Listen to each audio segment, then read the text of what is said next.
Hello everyone, welcome to my new another video. তো আজকের এই ভিডিওর মধ্যে কথা বলবো যে এনপিসিআই থেকে যে নতুন গাইডলাইন্স আপনাদের সামনে দিয়েছে 2024-এর জন্য, ঠিক আছে? তো সেটাই আজকে আপনাদের সঙ্গে তুলে ধরবো। আর 10টা এমন কিছু আলোচনা করেছে যেটা আপনাদের জেনে রাখা অবশ্যই প্রয়োজন।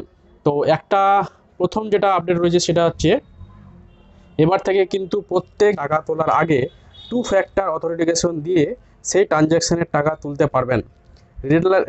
রিডেলারের হাতের ফিঙ্গারপ্রিন্ট এর সময় 3 মিনিট থাকবে।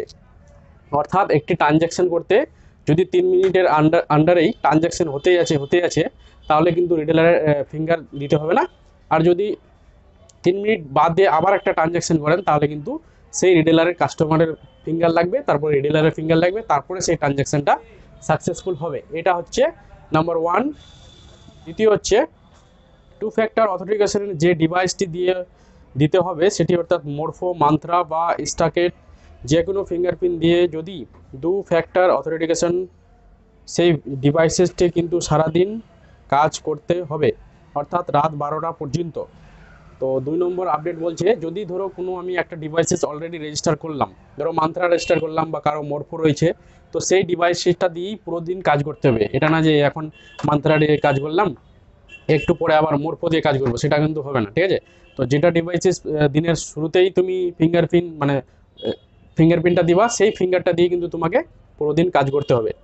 তৃতীয় আপডেট হচ্ছে যারা মাল্টিপল ট্রানজ্যাকশন করতেন, অর্থাৎ 1010, 1020, 1030 এরকম ট্রানজ্যাকশন, এটা তো আগে আমি বলেছিলাম যে মানে এনপিসিআই গাইডলাইন থেকে 1010, 1020, 1030 এই ট্রানজ্যাকশনগুলো কি করেছে, বন্ধ করে দিয়েছে। এবার যদি দ্বিতীয় আপডেট রয়েছে, যদি এরকম কেউ ট্রানজ্যাকশন করে তাহলে তার আইডিটা সিধা ব্ল্যাক লিস্টে ফেলে দেওয়া হবে বা আইডিটা ব্লক করে দেওয়া হবে, ঠিক আছে? তো 1010, 1020 বা 1050 এগুলো কেউ ট্রানজ্যাকশন করবেন না, নাহলে কিন্তু আইডি একেবারেই বন্ধ হয়ে যাবে, সেই আইডি আর খুলবে না।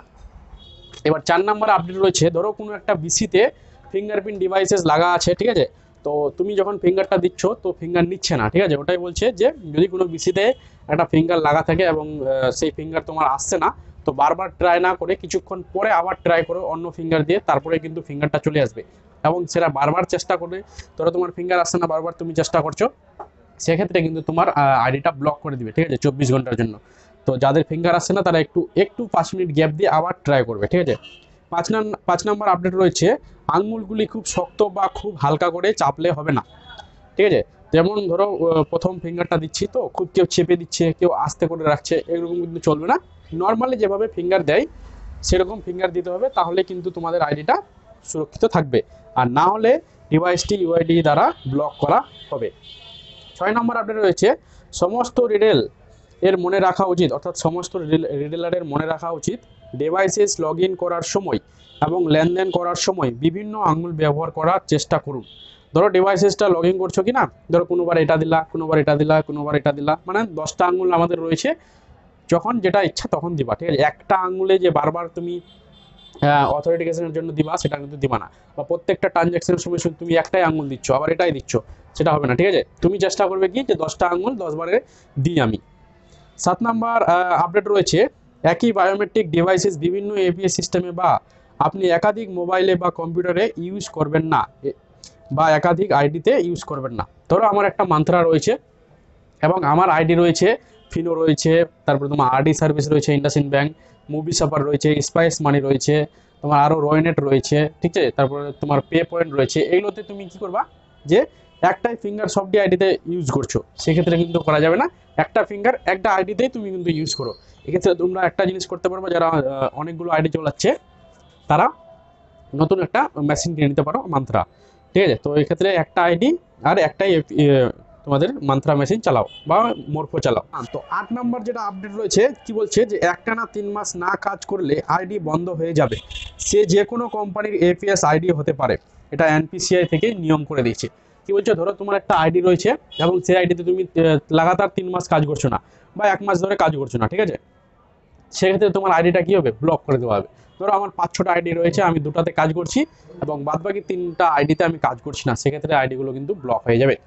এবার ধরো তুমি নতুন একটা আইডি নিয়েছো এবং কাজ কিভাবে করছো, তো এটা তোমার 9 নম্বর আপডেট রয়েছে, আপনি কিছুদিন বা 1 মাসের বেশি কাজ না করলে আপনার মাসিক লিমিট কমে যেতে পারে। ধরো তুমি 1 মাস কাজ করছো না, তো তারপর কি হবে, তোমার মাসিক লিমিট কমে যাবে, সেটা হয়ে যাবে 30,000। দ্বিতীয় মাসে আপনার হয়ে যাবে 60,000, এবং তৃতীয় মাসে 1 লাখের তার থেকে উপরে বা আনলিমিটেড কাজ করতে পারবেন, মানে 3 মাস পর তুমি আনলিমিটেড টাকা তুলতে পারবেন, ঠিক আছে। আর এটা তো রয়েছেই। আর তারপরে 11 নম্বর আপডেট রয়েছে, প্রত্যেকটি রিটেলারকে এপিএস এর পাশাপাশি মাইক্রো এটিএম বা এটিএম এর পরিষেবা গ্রাহকদের দিতে হবে। অর্থাৎ এপিএস দিয়ে শুধু কাজ করলে হবে না, তার সঙ্গে আমাদের এটিএম মেশিনেরও সার্ভিসটা কিন্তু দিতে হবে। তো এটা রয়েছে 11 নম্বর আপডেট। আর আপডেটটা রয়েছে তোমাদের কি বললাম, যে এপিএস এর সঙ্গে মাইক্রো এটিএম এরও কিন্তু সার্ভিস দিতে হবে, তবেই কিন্তু তোমার আইডিটা টেকসই করবে, ঠিক আছে। তারপর 12 নম্বর রয়েছে আপডেট, যে সমস্ত রিটেলার L0 ডিভাইসেস ব্যবহার করেন বা মান্ত্রা বা মোরফো ডিভাইসেস খুব শীঘ্রই বন্ধ হয়ে যাবে। অর্থাৎ L0 ডিভাইসের আর কাজ করতে পারবেন না, এবং L1 মডেল ডিভাইসেস প্রত্যেকটি রিটেলারকে কিনতে হবে, সেটাতেই কাজ করতে পারবেন। আগেই যে ডিভাইস সেটা খুব শীঘ্রই বন্ধ হয়ে যাবে। ফ্রড রুখতে এই সমস্ত গাইডলাইন জারি করেছে নতুন বছরের আগামী কয়েকদিনের মধ্যে সিস্টেমের মধ্যে এগুলো আপডেট হয়ে যাবে।